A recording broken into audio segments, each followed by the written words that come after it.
NDA के उम्मीदवार जगदीप धनखड़ देश के अगले उपराष्ट्रपति होंगे। उपराष्ट्रपति चुनाव में उन्होंने विपक्ष की उम्मीदवार मार्गरेट अल्वा को हरा दिया है।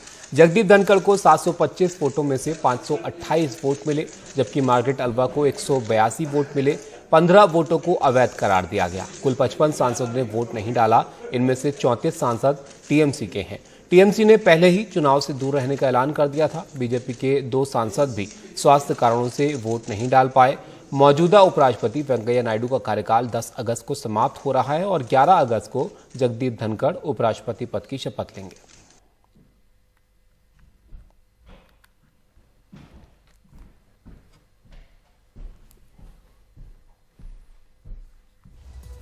विपक्ष की उम्मीदवार मार्गरेट अल्वा ने भी जगदीप धनखड़ को ट्वीट करके बधाई दी। उन्होंने कहा कि उपराष्ट्रपति चुने जाने पर जगदीप धनखड़ को बधाई।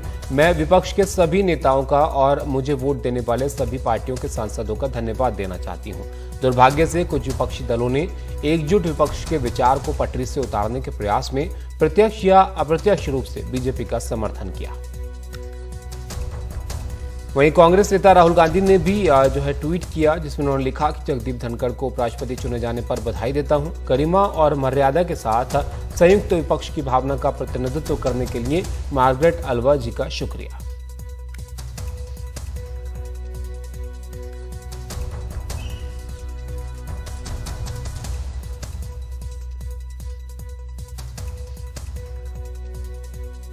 Shri Jagdeep Dhankhar, Raj Bhavan ward 45, Hare Street, Kolkata 700001 Bharat के उपराष्ट्रपति पद के लिए सम्यक रूप से निर्वाचित हो गए हैं। जगदीप धनखड़ देश के नए उपराष्ट्रपति चुन लिए गए हैं। शनिवार को 7 घंटे तक चले मतदान के बाद उपराष्ट्रपति चुनाव के रिटर्निंग ऑफिसर और लोकसभा के सेक्रेटरी जनरल उत्पल सिंह ने उनकी जीत का ऐलान किया। मतदान में 725 सांसदों ने अपना मत डाला। इनमें 15 वोट इनवैलिड पाए गए। जगदीप धनखड़ को 528 वोट मिले, जबकि विपक्ष की प्रत्याशी मार्गरेट अल्वा को 182 वोट मिले। जगदीप धनखड़ को 528 मत प्राप्त हुए हैं तथा श्रीमती मार्गरेट अल्वा को 182 मत प्राप्त हुए। जगदीप धनखड़ के जीत के ऐलान के कुछ ही देर बाद प्रधानमंत्री नरेंद्र मोदी, गृह मंत्री अमित शाह, रक्षा मंत्री राजनाथ सिंह समेत कई वरिष्ठ कैबिनेट मंत्री उन्हें बधाई देने 11 अकबर रोड पहुंचे।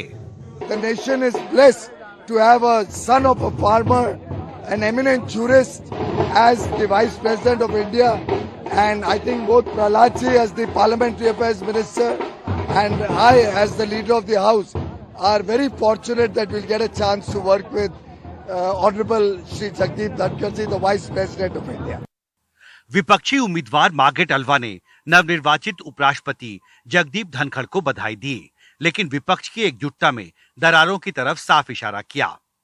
मार्गरेट अल्वा ने ट्वीट कर कहा, ये चुनाव एक मौका था विपक्ष के लिए साथ काम करने का, पुरानी बातों को पीछे छोड़कर एक दूसरे के प्रति विश्वास बढ़ाने का। अफसोस की बात है कि कुछ विपक्षी दलों ने सीधे या अपरोक्ष रूप से बीजेपी का साथ दिया, जिससे विपक्ष के एकजुट होने की कोशिशों को झटका लगा है। संसदीय कार्य मंत्री ने भी विपक्ष की रणनीति पर कटाक्ष किया। जिसके लिए एक आइडियोलॉजी और पॉलिसी नहीं रहता है, उनका सिर्फ their policy is only to सिर्फ और सिर्फ बीजेपी के खिलाफ, against BJP is the only common idea. बाकी और कुछ कॉमन है ही नहीं है और पॉलिसी तो है ही नहीं है। जिसके पास पॉलिसी नहीं है वो कैसे इकट्ठा होता है?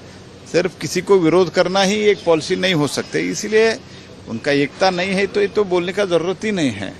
ये वो जीत है जिसके बारे में सबको पता था। एनडीए के प्रत्याशी जगदीप धनखड़ को मिली इस बड़ी जीत ने विपक्ष को उसकी चुनौतियों से रूबरू कराया है कि आने वाले समय में राजनीतिक लड़ाई उसके लिए आसान नहीं होगी। संसद भवन से कानन पात्रा के साथ हिमांशु शेखर, एनडीटीवी इंडिया।